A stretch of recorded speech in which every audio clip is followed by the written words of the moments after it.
안녕하세요. 오늘도 사연 살롱을 찾아주셔서 감사합니다. 저는 이제 막 30대 후반에 접어든 여성이에요. 사람들은 저와 친정 식구들을 두고 이런 말을 하고는 하죠. 청년 결백하기가 아주 대쪽 같은 집안이라고요. 저는 그 말이 저희 가족들을 정말 잘 표현하는 말이라고 생각해요.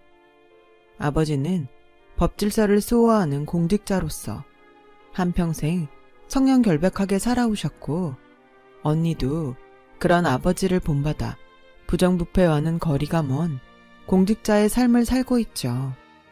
그런 집안 내력은 당연히 저에게도 이어졌어요. 비록 아버지와 언니 같은 공직자는 아니지만 저 또한 회계사로서 정직을 신념 삼아 올바르게 살아가려 노력하고 있거든요. 물론 험하디 험한 세상이니만큼 눈 한 번 딱 감으면 누릴 수 있는 이권이 참 많은 회계사라는 직업을 가지고 있기에 돈과 관련된 부정한 청탁을 종종 받고는 했어요. 제가 받았던 청탁 중 가장 추잡했던 청탁에 대한 이야기를 하고자 해요. 제가 아직 30대 후반이 되기 전 인정받는 회계사였던 저에게 소개팅이니 선짜리니 하는 제안들이 참 많았어요. 하지만 모두 거절해왔었죠. 이유는 단 하나였는데요. 오로지 저의 능력만을 보고 주선된 혼사들이었기 때문이었어요. 그랬던 저에게도 봄은 찾아왔고 꽃같은 사랑도 나타났죠. 한때나마 꽃같은 사랑이 되어주었던 그 남자는 무척 전도 유망한 중소기업 사업가의 외동아들이었어요. 시작부터 대쪽 같은 집안이니 정직이 신념이니 하더니만 결국 전도 유망한 중소기업을 혼자 상속받을 상속자라는 신분에 넘어가다니 말이 되나? 순간 이게 뭔가 싶으셨죠? 당연히 절대 아니었습니다. 저를 반하게 만들었던 건 그 남자의 성품이었어요. 요즘 친구들 같지 않게 반듯하고 정직한 모습이 마치 저의 아버지를 보는 것 같았거든요. 그 바른 생활 사나이와 저는 짧지만 뜨거운 사랑을 나누었고 오래지 않아 결혼 준비를 시작했어요. 그리고 예비시모를 처음 만나는 날 저는 속으로 외쳤어요. 이 집안이야말로 내가 진정 찾던 시댁이로구나. 왜 그런 말도 있잖아요. 자식은 부모의 거울이고 자식을 보면 그 부모가 보인다. 예비시댁은 그 말이 딱 맞는 집안이었어요. 바른 생활 사나이 남편만큼이나 시모도 무척이나 반듯한 사람으로 보였거든요. 보이는 것뿐만 아니라 말에 담겨있는 가치관도 반듯하구나 싶었어요. 예비시모와의 첫 대화가 어땠길래 그런 확신을 가졌냐면요. 결혼도 전인데 시모랍시고 이런 얘기 꺼내도 되는지 잘 모르겠다만 그래도 한 번은 꼭 짚어야 되는 문제라고 생각해서. 그럼요. 중요한 얘기면 꼭 짚고 넘어가셔야죠. 내가 사업을 괜찮게 한다고 해서 유산 같은 건 크게 기대하지 않았으면 좋겠어. 네? 내 회사가 어디 나 혼자만의 회사니? 다 우리 직원들 덕분이지. 우리 직원들이 피땀 흘려 고생해가면서 이만큼 키워왔고, 그래서 난 우리 회사는 나만의 것이 아닌 직원들 모두의 회사라고 생각해. 어머님이 창업주라는 이유로 아들에게 불법 경영세습은 하지 않겠다는 말씀인 거죠? 당연하지. 내가 물러난 다음에는 직원들 모두의 투표를 통해서 선발된 전문 경영인에게 경영권을 넘길까 해. 그게 진정 회사를 위하는 길이고 우리 직원들이야말로 회사 그 자체니까. 네, 그렇게 생각하시는군요. 그래서 미리 얘기하는 거야. 혹시나 내 아들이 회사를 물려받을 사람이어서 시작한 결혼이라면 결혼 조건으로 내가 물려줄 유산에 회사까지 포함되어 있다면 난 이 결혼 안 했으면 싶어. 네, 알겠습니다. 앞으로 잘 부탁드려요, 어머님. 어머님 아들이 회사를 물려받을 사람이어서 시작한 사랑이 아니라는 얘기예요. 당연히 회사를 물려받을 욕심 같은 건 절대 없으니 안심하셔도 좋고요. 그날 신중하면서도 반듯한 자태를 유지하던 예비시모는 저의 대답을 모두 듣고 나서야 저를 크게 반겨주었고 저 또한 이 결혼에 확신을 갖게 되었죠. 참 행복했어요. 저와 예비 남편과 예비 시어머니. 이렇게 삶의 쿵짝부터가 잘 맞아떨어지는 사람들끼리 새 가정을 꾸리게 되었으니까요. 더욱이 시댁의 회사 직원들부터 시작해 주변 지인들까지 하나같이 예비 남편과 시모를 훌륭한 인격자라고 칭찬하는 모습에 저는 또 한 번 반하고야 말았어요. 이러니 어떻게 행복하지 않을 수가 있었겠냐고요. 결혼 생활을 상상하는 것만으로도 이미 온 세상은 핑크빛이더라고요. 결혼 준비에 박차를 가하는 내내 설레는 날들이었죠. 하지만 저도 모르는 사이에 어두운 그림자가 정직을 신념 삼아 살아왔던 저의 삶을 향해 드리워지고 있었어요. 시작은 결혼식을 두어 달 앞두고 있던 어느 날, 뜻밖의 부탁에서부터 시작되었어요. 당시에 저는 무척 정신없이 바쁜 시간을 보내고 있었죠. 회계사가 가장 바쁠 회계 시즌과 결혼식 일정이 겹쳐있던 상황이었거든요. 그래서 너무너무 바빴죠. 결혼식과 신혼여행으로 자리를 비우는 동안 업무 차질이 생기지 않으려면 업무들을 최대한 미리 처리해 두어야만 했으니까요. 그렇게 정신없는 저의 사무실로 예비 남편과 시모가 연락도 없이 찾아왔더라고요. 점심이나 같이 하자고 왔나 싶었던 저는 예비 시모로부터 뜻밖의 부탁을 받게 되었어요. 혼인신고를 지금 미리 앞당겨서 하면 어떻겠냐는 말씀이신가요? 그렇지. 아무래도 시기가 좀 애매해서. 결혼식 올릴 때면 너 회계감사철이라고 한참 바쁜 계절인데 그때 가서 혼인신고니 뭐니 하려면 정신없지 않겠니? 그런 거라면 걱정하지 않으셔도 돼요, 어머님. 결혼 관련해서 업무에 차질 없도록 미리미리 처리해두고 있으니까요. 그러자 예비 시모는 한숨을 푹 내쉬었고 영문을 모르는 저로서는 어리둥절한 눈만 꿈뻑일 수밖에는 없었죠. 잠시 생각에 잠겼던 예비 시모가 갑자기 무언가를 떠올린 듯이 이야기를 다시 시작했어요. 내가 겉으로 건강해 보여도 속으로는 멀쩡한 구석이 없어가지고서는. 그래요? 어디가 어떻게 편찮으신데요? 병원은 다니고 계시고요? 그게 그러니까 혈압. 네? 고혈압이 좀 있어. 의사 말로는 심한 편이라더구나. 당뇨도 있고 또 심장도 수시로 두근거리는 것이 영 꺼림칙하기도 하고. 아, 네. 심장이면 큰일인데 잘 아는 의사 있으니까 예약 한번 잡아볼게요. 병원보다는 너희 결혼 문제로 신경을 덜 쓰면 좋아질 것 같기도 한데. 그럴게요. 조금 당겨서 미리 하죠 뭐. 아유, 그래 주겠니? 어차피 결혼식도 얼마 안 남았고 혼인신고도 언젠가는 해야 될 일인데 미리 해야 어머님 마음이 편하다면요. 그게 뭐 어려운 일이겠어요. 제가 승낙하기가 무섭게 예비 남편과 시모가 미리 준비해둔 혼인신고 서류를 꺼내놓았어요. 예비 남편의 서명까지 완료된 채로 제가 도장만 찍으면 되는 상태의 혼인신고서였죠. 그때까지만 해도 별 의심이 없었던 저는 그 혼인신고서를 받아두었어요. 한창 행복한 결혼생활 상상에 빠져있을 무렵이었거든요. 다만 그 혼인신고서를 당일 접수하지는 못했어요.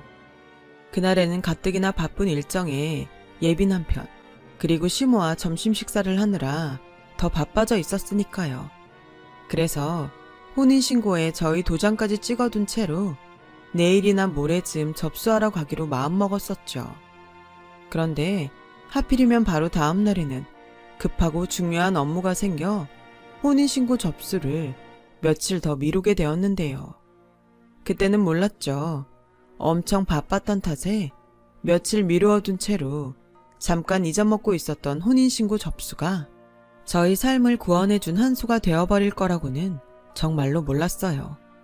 제가 혼인신고를 미루어둔 채로 잠깐 잊어버리고 있던 사이 예비 남편과 시모는 혼인신고 접수까지 모두 끝났다고 생각한 모양이었어요. 저와 예비 남편이 법적으로 이미 부부가 되었다고 철석같이 믿고 있는 것 같았어요. 왜 그런 생각이 들었냐고요? 혼인신고 얘기를 나눈 직후 예비 남편과 시모가 돌변했거든요.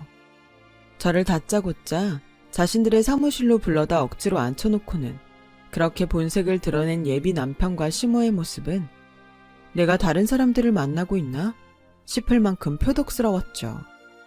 혼인신고도 마쳤겠다. 넌 이제 법적으로 내 며느리고 한 식구가 되었으니 딱 잘라서 솔직하게 말하마. 어머님, 오늘 좀 많이 달라 보이네요. 심각한 일인가요? 머리가 있으면 생각을 해보렴. 내가 회계사인 너를 괜히 며느리로 받았겠니? 그때 느낌이 딱 왔어요. 이 사람들이 회계사인 나를 며느리로 들여 회사 돈을 빼돌리려 하는구나. 하지만 애써 아무것도 모르는 척 되물었죠. 글쎄요, 제가 이 집안에 취직하러 온 것도 아니고 답답하기는 진짜 모르는 건지 아님 모른 척을 하는 건지. 좋아, 단도직입적으로 말하마. 우리 회사 회계장부를 이중장부로 만들어놔. 이중장부요? 뭘 위한 이중장부죠? 회사 돈 10억 정도 내가 좀 가져다 쓰려고 한다. 말하자면 불법 비자금인 셈이네요. 불법 횡령이고. 왜? 행여 시애미가 회사 돈 10억 빼돌려다 혼자 쓱싹 해먹을까봐. 그런 걱정일랑 집어넣거라. 10억 중 1억 정도는 결혼식 선물로 너에게 줄 생각이니.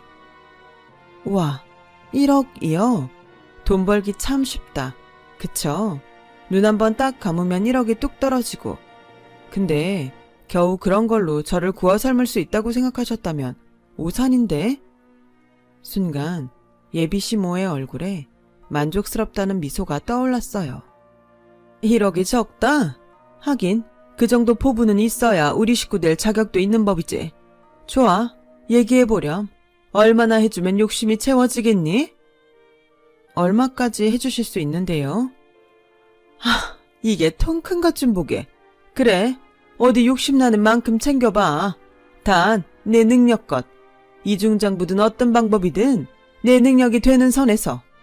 뭐 회계사인이 알아서 잘 처리할 것이고 네가 가져가는 돈은 결국 우리 아들한테 갈 돈이기도 하니까는. 그럼 일단 회계장부부터 보여주시죠. 한 3년치 회계장부 정도면 확실하게 판단이 서겠네요. 1억이든 아니면 훨씬 큰 돈이든 능력껏 빼돌릴 수 있는 만큼 빼돌려도 좋다는 말에 결국 저도 혹해서 넘어가 버린 건 아니었어요. 오히려 그 반대였죠. 제 눈으로 똑똑히 확인하고 싶었을 뿐이에요. 바른 생활 모자의 모습으로 저를 사랑에 빠지게 만들었던 예비 남편과 시모의 정체를요. 그렇게 저의 손에는 3년치 회계장부가 쥐어졌어요. 그 서류를 검토하는 내내 저는 뜨악스러운 심정을 예비 남편과 시모에게 들키지 않기 위해 무척이나 애를 먹어야만 했어요. 저에게 쥐어진 3년치 회계장부부터가 어느 몹쓸 회계사의 솜씨로 아주 잘 정리된 이중장부였거든요. 그 이중장부에 가려진 진실은 더욱이 혐오스러웠거든요. 예비 남편과 시모는 겉으로는 바른 생활인 척, 올바른 사업가인 척 가식을 떨면서 뒤로는 회사 돈을 참 어마어마하게 횡령을 하고 있었고, 횡령도 모자라 거액의 탈세까지도 서슴지 않았거든요.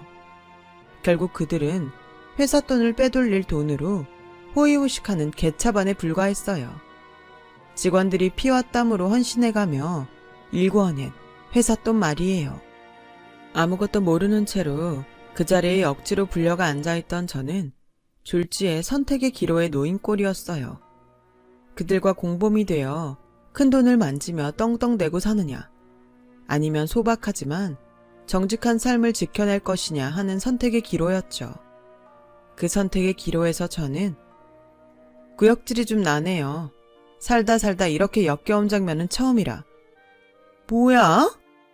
바른 생활 사나이였던 남편의 모습도, 회사는 직원들의 것이라던 어머님의 모습도 사실은 저를 속여서 결혼시키기 위한 연기였다는 사실이 이렇게 빤히 보이는데 어떻게 구역질이 안 나고 배기겠냐고요. 아무것도 모르고 속았다? 그걸 나더러 믿으라고?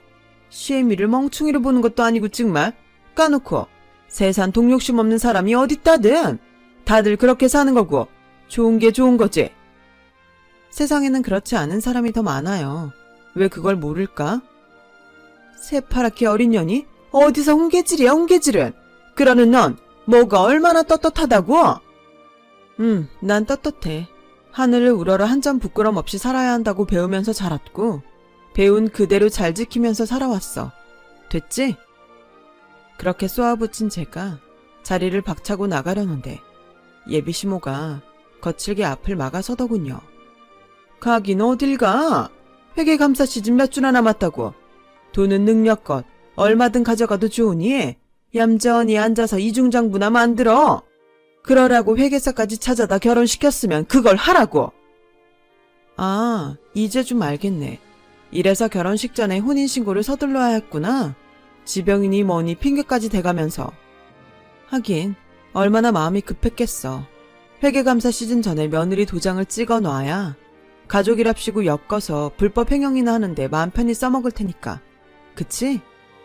그렇다면 그게 다 맞는다 한들 니까지 것이 뭐 어쩔 건데? 혼인신고 끝났어. 너 이제 내 며느리야. 며느리면 누가 뭐래도 가족이고 한 가족끼리는 원래 같은 배를 타는 법이야. 그래서 나 지금 다행이라고 말하고 있는 거거든요. 몰랐나 본데 혼인신고 서류 아직 내 책상에 있다고요. 알겠어요? 뭐? 결혼? 내가 지금 이 자리에서 파혼 선언하고 돌아서면 끝나. 법적으로도 아무 사이 아니라고 우리. 왜? 혼인신고 접수 아직 안 했으니까. 그러니 얼마나 다행이야. 그땐 못 모르고 혼인신고까지 해버렸으면 앞으로 내 꼬라지 안 봐도 뻔하잖아. 혼인신고에 엮여서 평생을 회사 돈 빼돌리는데 이용당하는 회계사 며느리. 이년이? 지금 시애미 앞에서 떠드는 말본새가 아주. 너 그 애비가 그렇게 가르치디? 아줌마, 혼인신고 안 했다고요. 까짓 거 예식장이니 청첩장이니 취소만 하면 끝이라고요. 정 못 믿겠으면 주민센터 전화해 보시고 경고하는데 앞으로는 그렇게 살지들 말어. 회사 돈 불법으로 빼돌리는 것도 나쁘지만 앞에서는 착한 사람인 척 뒤통수나 치고 다른 사람 착취하는 건 더 나빠. 뭐 이렇게 얘기한다고 해서 개차반이 사람 되겠냐마는. 예비 남편과 시모가 뭐라 욕짓거리를 터뜨리거나 말거나 저는 파혼을 선언하며 유유히 사무실을 빠져나왔어요. 정말 다행인 일이었고 신의 한 수였죠. 바쁜 업무에 치여 혼인신고를 잠시 잊었던 것 말이에요. 그게 아니었다면 전 지금쯤 가족이라는 미명 아래 이중장부를 작성해 그들의 횡령을 도와야 하는 결혼관계에 엮인 채로 어쩔 수 없는 공범처지가 되어 있을지도 모르는 일이었으니까요. 그로부터 얼마 뒤 마침내 본격적인 회계감사 시즌이 되었어요. 예비 남편과 시모의 중소기업은 외부 회계감사를 받게 되었죠. 외부 회계감사를 담당할 곳으로 유명 공익회계법인이 선정되었어요. 그리고 그 회계감사 담당자로 개차반들의 사무실에 방문한 사람은 다름 아닌 저였어요. 그동안 저는 청년 결백함과 능력을 인정받은 덕분에 유명 공인 회계법인에 스카웃되어 있는 상태였거든요. 하지만 자신들의 모든 비리를 알고 있는 제가 모습을 드러냈음에도 불구하고 개차반들은 무척 당당한 모습이었어요. 저는 그런 모자를 보며 마음을 다잡았죠. 대단한 준비를 해두었음을 직감했기 때문이었어요. 아니나 다를까 제가 들춰본 장부들마다 10원 한 장 틀림없이 아주 잘 정리가 되어 있더라고요. 개차반들이 그동안 어디서 타락한 회계사를 구했던 모양이구나 싶었죠. 결국 저는 초장부터 난관에 봉착했어요. 그들이 준비한 서류가 자신들의 범죄를 은닉하기 위해서 아주 철저하게 준비된 장부라는 심증은 있었지만 증명할 만한 부분을 쉽사리 찾아낼 수는 없었죠. 그럴수록 예비시모였던 아줌마의 어깨는 하늘 높이 치솟았고요. 깨끗하네요. 재정 상태도 무척 건전하고. 당연하지. 우리가 얼마나 정직한 사람들인데. 그 말에 코웃음이 나왔지만 저는 이번에도 역시나 애써 태연했어요. 아무리 그래도 말은 높여서 하죠. 저도 지금 존댓말 쓰고 있잖아요. 공과 사는 지켜달라는 얘기입니다. 시끄럽게 떠들지 말고 그쪽이나 공적으로 잘 처리해. 괜히 사적인 감정 섞지 말고. 그럴 리가요. 굳이 사적인 감정을 섞지 않아도 증거들이 이렇게 버젓이 있는데. 뭐? 여기 보면 업무 추진비 지출 내역이 실제 입금처랑 다르게 되어 있네요. 간이 영수증도 너무 많고 세상 어느 회사가 업무 추진비를 간이 영수증으로 수천만 원씩 찍는답니까? 그리고 3만 원 넘어가는 간이 영수증은 또 왜 이렇게나 많나요? 사업하는 분들이 간이 영수증은 3만 원 이상 허용 안 된다는 걸 모르지도 않을 텐데 막판에 너무 바쁘셨나 보네. 그리고 다음은 직원들 임금 지급 내역인데 실제로 근무하는 직원들 숫자보다 훨씬 많은 사람들한테 급여가 지급되었네요. 이 사람들은 진짜 직원입니까? 아니면 유령 직원입니까? 확인 가능한가요? 직원들 숫자야 뭐 근래에 이래저래 퇴사한 사람들이 워낙에 많다 보니까. 그래요. 그렇게 퇴사한 사람들이 많은데 퇴직금 지급 내역은 왜 이렇게 적죠? 어라? 그러고 보니까 원자재를 매입했다고 되어 있는 비용도. 그럴 리가요. 원자재비는 절대로 문제 없습니다. 진심입니다. 전 아직 아무 말도 안 했는데요, 여사님. 어쨌든 이상하네요. 매입했다고 되어 있는 원자재에 비해 발주량과 생산량이 턱없이 적은데 그럼 남은 원자재들 모두 창고에 보관하고 있겠죠? 보여줄 수 있나요? 그랬어요. 그날 제가 태어날 수 있었던 이유는 끝끝내 횡령의 증거들을 포착해 내었기 때문이었어요. 아무리 완벽하게 준비한다고 노력한 장부라고 해도 급조한 이중장부는 결국에는 흔적이 남기 마련이거든요. 저는 그렇게 회계장부 조작과 배임 및 횡령, 그리고 탈세가 의심되는 정황 모두를 조목조목 지적했고 그때마다 매번 땀을 뻘뻘 흘려가며 제대로 한마디를 대답하지 못했던 예비 남편과 시모가 저를 결국 조용히 불러내었어요. 그리고는 예비 남편이 누가 오지는 않나 망을 보는 사이 예비 시모가 아주 은밀하게 저의 품속으로 이건 뭐죠? 봉투? 어디서 많이 본 그림인데? 딱 열어보면 안에 5만원권 다발로 막 들어있을 것 같고 다른 뜻은 없고 그날 너한테 막말을 좀 한 것 같아서 사과 차원으로다가 조금 마련해봤어. 내가 당신들을 볼 때마다 드는 생각이 딱 이거야. 세상 돈 벌기 참 쉽구나. 나쁜 마음 먹고 눈 한 번 딱 감으면 너무 쉽구나. 그럴수록 정신 더 바짝 차려야겠구나. 왜 자꾸 이러니 우리 사이에? 딱딱하게 굴지 말고 파업 보상금이다 생각하고 넣어둬. 모자라면 얘기하고 이번 회계감사만 잘 넘기게 해주면 아주 두둑하게 챙겨줄 수 있다. 바로 그때 예비 시모가 저에게 뇌물을 건네려는 현장으로 제가 개차반들의 각종 범죄 혐의 정황을 포착하던 순간에 은밀하게 연락해두었던 친정아버지와 친언니가 나타났어요. 그런 내막을 모르던 예비 시모는 갑작스런 옛 사돈댁들의 등장에 고개만 갸웃거릴 뿐이었죠. 또 그때 친정아버지가 예비 남편과 시모를 뇌물 공여죄 현행범으로 검거하며 외쳤고 이어서 친정언니도 공무원증을 내어보이며 외쳤어요.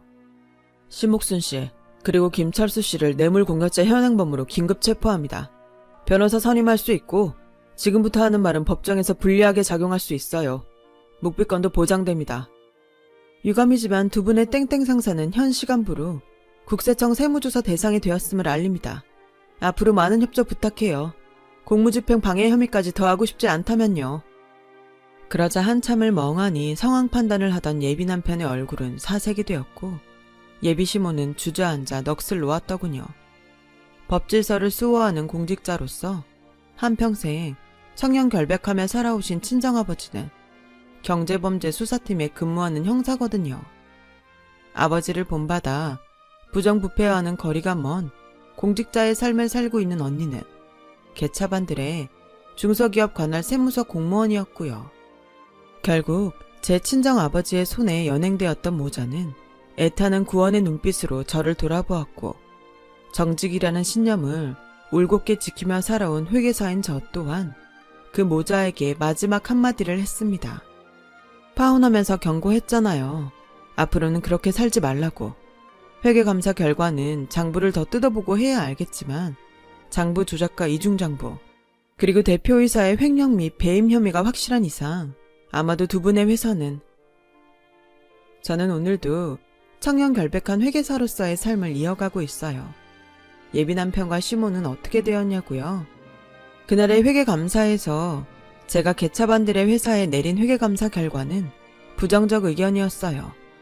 부정적 의견이 뭔지 쉽게 설명드리자면 회사 재정의 건전성이 심각하게 훼손되었으며 언제 망해도 이상하지 않을 만큼 위태로운 재정 상황이라는 뜻이기도 하고요. 모든 원인은 그 모자가 회사 돈을 어마어마하게 빼돌려 먹은 탓이었죠. 그리고 제가 예상했던 심각한 결과, 그대로 되었어요. 제가 회계감사 결과로 발표한 부정적 의견으로 인해 그들의 회사는 상장 폐지가 되었고 결국 거지꼴이 되고야 말았죠. 뇌물 공여, 배임 및 횡령, 탈세 등의 혐의로 징역살이를 하고 있는 그 모자가 형기를 마친 뒤에는 모든 금액들에 대한 반환 소송과 추징금까지 얻어맞을 예정이니 그야말로 진정한 알거지가 되어버린 셈이랄까요? 정직을 지키며 살아가기 너무도 어려운 세상. 제 아무리 올바른 사람이라도 그놈의 돈노름에 눈 뒤집히기 십상이라지만 저희 식구들은 꿋꿋하게 올바른 삶을 지켜나가려고 합니다. 들어주셔서 감사합니다. 바른 삶을 살아가시는 여러분들의 앞날이 꽃길이길 진심으로 바랍니다. 여러분, 사연 댓글에 응원과 현명한 조언 부탁드려요. 좋아요와 구독은 저에게 큰 힘이 됩니다. 오늘도 좋은 일 가득하세요.